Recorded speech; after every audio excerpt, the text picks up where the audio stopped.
Hey guys, so it is officially World Breastfeeding Week, and so I decided to start out the month of August by doing a couple videos where I kind of tell you about my feeding journeys with each of my kids because each one is actually very different from the last. And I am a huge advocate of breastfeeding, but sometimes life throws you curveballs and you have to have other plans. And my strongest feeling on it is that fed is best, and that you feed your baby um, the way that is best for you and your family. So, today I'm going to talk a little bit about Nicholas's feeding journey, and then tomorrow I'll talk about Audrey, and the next day I'll talk about Louisa, and you'll get to see the progression of myself as a mother, and then as well as get to kind of see how each story is the same, a little bit the same, and a whole lot of it different. A lot of it is not a word, but whatever. So yeah, enjoy. So Nicholas was born in December 2009. We were only married just a year. He was born at a healthy 8 pounds, 3 ounces. It was a 14-hour labor. I'll do his birth story at some point. It is quite complicated. But besides that, when I was pregnant with Nicholas, I didn't take a breastfeeding class. We took one baby class. I didn't really read any books. I thought, well, you just have babies. Like everyone I knew who had a baby, which were very little people because I was 25, so I didn't know that many people who had babies. Most of them, it just seemed like you just pop out a baby and then you feed the baby, you breastfeed the baby, and it's just like natural. But it turns out that's not really the case. So Nicholas came out. He had some rapid breathing issues. He ended up in the NICU. And then they brought me this breast pump, and wanted me to pump. I didn't even really know how to use it. And I was just a basket case because my first child, my baby, was in another room for 24 hours. It was just this whole thing. So, when I was attempting to feed him right after he was born, that's when they noticed he was rapidly breathing, and they whisked him away from to the NICU. He was finally returned to our room, and about a day after he was born, and they told us that to look out for some things with his breathing, let him know. Honestly, I felt so overwhelmed already. So then I couldn't get him to latch for anything, and he would scream bloody murder. So when I would lay him, sideways to feed, he'd turn red, he would scream, he would arch his back. It was like this terrible, horrible experience, and I would end up in tears. Then the nurse tried to teach me the football hold, which was like you put him to your side. I don't know if I can show you that. And like a football, you kind of hold him like a football and feed him off that side. Yeah, we did that, and he almost kicked himself off the back of the rocking chair in the hospital room and onto the floor. Both my husband and I were like, what? This is insane. This isn't gonna work. And I don't know if it's just because I'm small and he wasn't that long, but for whatever reason it didn't work. So we tried and we tried and he tried, and he would latch and unlatch and he would scream, and we ended up giving him they ended up giving him formula when he was in the NICU, and then we did give him one bottle in the hospital because I was desperate. I'm a new mom. I'm in tears. At no point did a lactation consultant visit me that I can recall. She may have, and I might have just no idea who she was and what she was there for. It was just this whole thing. He ended up having to spend an extra night at the hospital. I couldn't stay because it was actually in the 1 week that our old hospital was closing and they were moving to their new hospital building. And so there was nothing. There was really not even a nursery. He slept over in the nurse's office. I know. And in hindsight, I totally should have been no, I'm not leaving.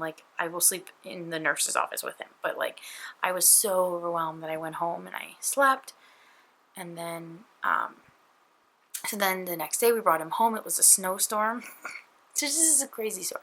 Got him home, same thing. Couldn't get him positioned right. He would just scream and just scream. I finally got desperate and just started pumping and bottle feeding him. And it just seemed so much easier for me. And that's what I did. So eventually, he still, though, after feedings, he would arch his back, he would cringe, he would scream. And it was just awful for the first 2 months. And at that point, they wouldn't prescribe meds for reflux to babies before 2 months old. So at 2 months old, when we hit that mark, we were given Zantac to give to him, and that made him like a totally new baby. Knowing now what I didn't know then, there's so many other things I could have done that didn't involve meds to help with his reflux, and I could have breastfed him, but that's a whole other thing. You know, hindsight's always 20/20.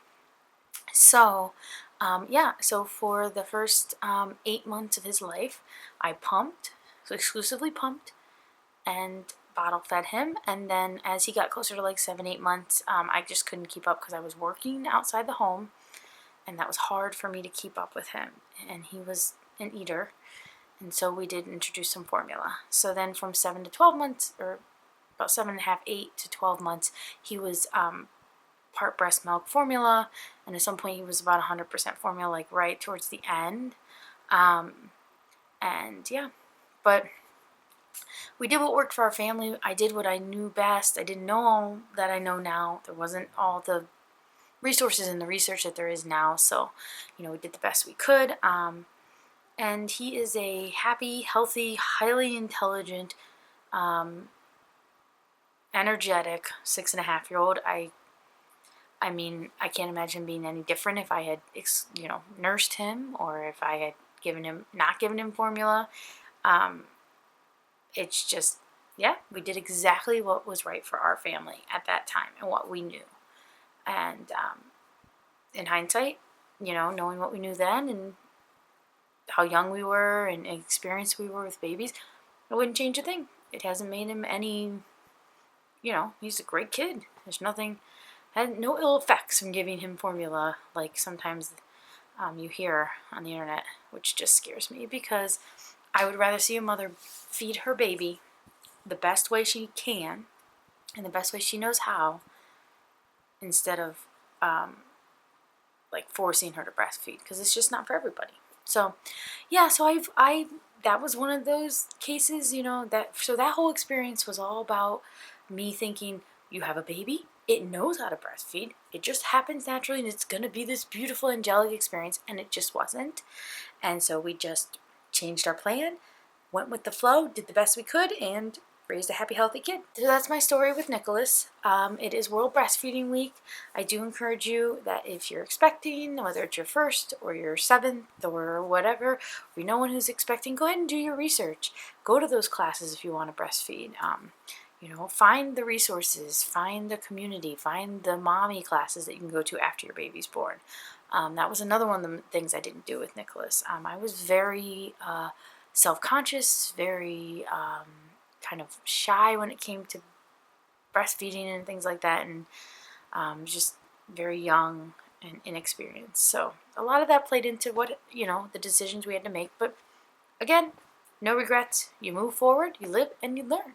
But come back tomorrow, and I'll tell you my story about Audrey. Audrey's story is quite different, and quite different in many ways, good and bad. And I encourage you, leave a comment below. Tell me your breastfeeding story or how you fed your baby. And also look up the hashtag #FedIsBest. It's a great new resource out there. It supports moms and how they choose to feed their babies. As always, click thumbs up if you like the video, hit subscribe, and I will see you tomorrow. Bye.